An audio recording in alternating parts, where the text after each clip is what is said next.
Alors, nous avançons un peu pour parler cette fois-ci de la première dévaluation du franc CFA, dévalué de moitié en 1994, le 11 janvier précisément. Que retenez-vous de cet autre événement historique? Pour moi, c'est un moment de traumatisme, de grand traumatisme. Il faut savoir que moi, à cette époque-là, je venais de quitter, j'avais siégé auparavant, dans les années précédentes, j'avais siégé au Conseil des ministres de la zone franc. Oui. J'avais siégé au Conseil des ministres de l'UMOA. Mais je ne vois, et notre monnaie, le CFA, que nous avons ici en Afrique de l'Ouest, avait des caractéristiques macro-monétaires, mais respectables. Sur la couverture de notre monnaie, sur la garantie de notre monnaie, à travers le stock d'or que nous avions.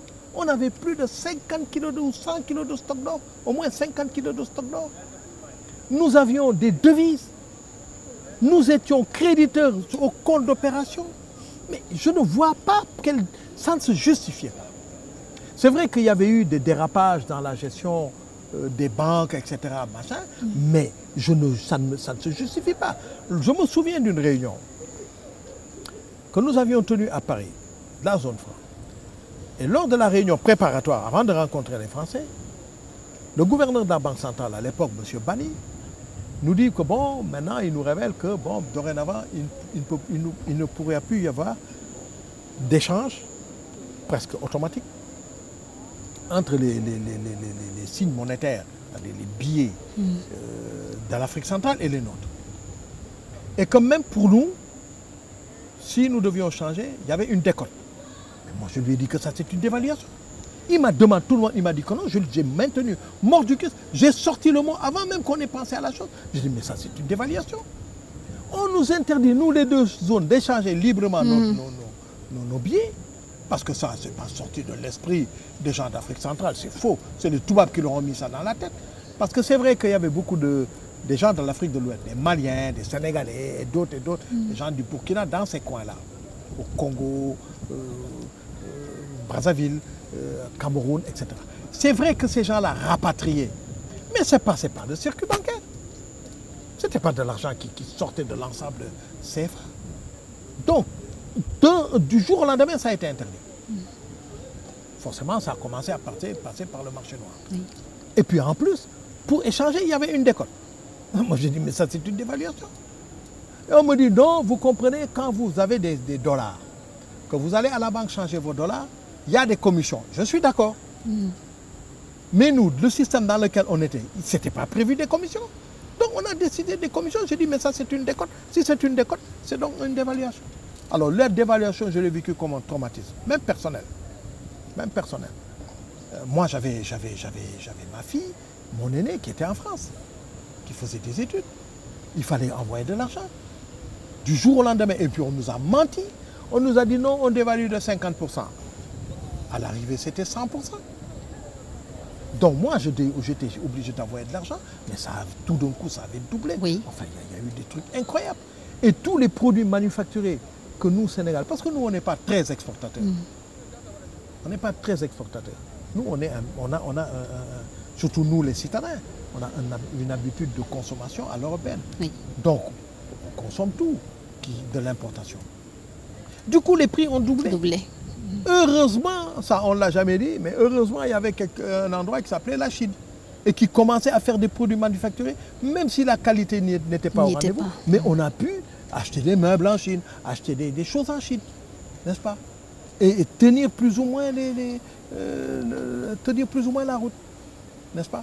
Alors, donc, c'est un traumatisme, c'est un vol, et c'est pourquoi et on a mis plus de 20 ans pour nous remettre de cette affaire-là. Plus de 20 ans. Et c'est pourquoi je suis totalement opposé à toute future dévaluation. Et je crois qu'il faut que nos États prennent l'initiative immédiatement de négocier pour qu'on se sépare sans hostilité.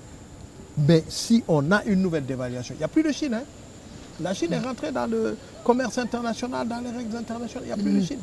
D'ailleurs, vous voyez, même la Chine ouvre son marché maintenant aux importations venant de l'extérieur. Effectivement. Et la Turquie ne peut pas remplacer la Chine.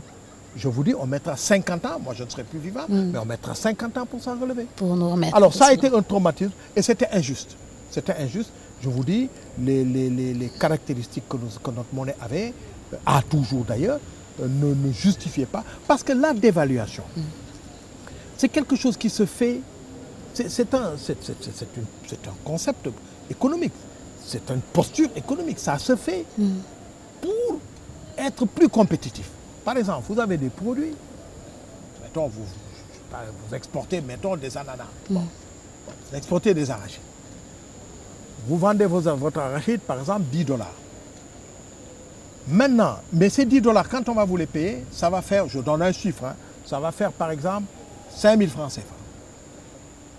Mais vous avez besoin de 5 000 francs CFA pour vos paysans, pour les dépenses. Gérer vos dépenses, oui. Mais comme il y en a d'autres, mettons, le Nigeria a fait des arachides, donc vous concurrence. Enfin, ils ne font plus aujourd'hui, mais ils en faisaient avant. Ils étaient plus grands producteurs que nous d'ailleurs. Ils vous concurrencent, donc vous voulez être toujours compétitif, vous allez dévaluer votre monnaie. Donc, on ne va plus vous payer 10 $, on va vous payer peut-être 9 $ ou 8 $, mais ça va vous faire toujours 5 000 francs CFA. Comprenez? Oui. Mais quand la personne de l'extérieur vous paye, c'est 8 ou 9 $. C'est ça la dévaluation. Pour qu'elle soit intelligente, elle doit être compétitive. Mais moi, j'ai vécu cette affaire comme une dévaluation sanction. Justement, quelles sont les raisons qu'avait avancé la France pour procéder à cette dévaluation? Mais c'était des prétextes. C'est vrai, comme je viens de vous le dire, il y avait des problèmes avec nos banques. Mais on avait fait tout un travail de restructuration. Il y avait tout un travail. On avait vécu les ajustements structurels. On s'était serré la ceinture. Mais pour la France, ça ne suffisait pas. Je pense qu'un jour, on révélera, peut-être même que c'est fait, je n'ai pas d'informations, peut-être qu'on révélera les vraies motivations, mais ceux qui avaient été avancés, c'était des prétextes. Des prétextes. Alors, nous entrons dans le champ. Et je maintiens qu'il ne faut pas qu'on revive ça.